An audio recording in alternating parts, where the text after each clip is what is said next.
talk about this. Now, I don't know if I can say the title in the clock app, but I found this when I went to the library and I couldn't believe I didn't know this existed. You can read this graphic novel. You need to read all of these. About a notebook that will make people be unalive, and it has different rules. But I would classify this as more like thriller, suspense, also young adult. But if you like that, then you're definitely going to want to read this. And it was so interesting to revisit the world of this series because it takes place in like the real world. So at the time, it was basically, I don't know, like 10 years ago or something like that. The technology has changed.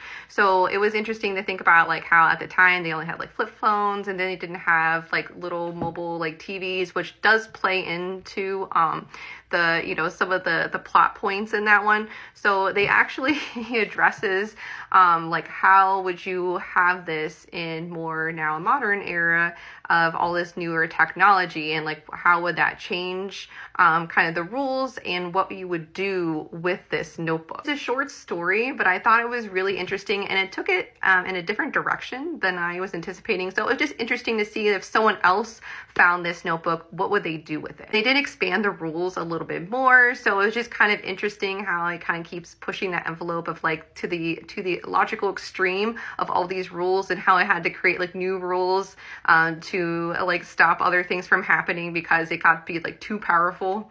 And I don't want to go into any more specifics because I definitely don't want to spoil it. But there's more than one short story, and the other short story is much shorter, but it was someone who couldn't read the rules and started using it as a diary. And you get to visit the characters from the original series, so that was really fun to see, and to see Elle's like a little bit of a backstory, so I like that. And it has some really short, like 4 little panel comics and stuff, just to add a little bit more to it, and I really enjoyed those as well.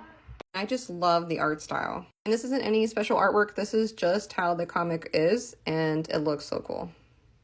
So if you know about this series, definitely pick this up if you haven't heard of it, like I've never heard of it.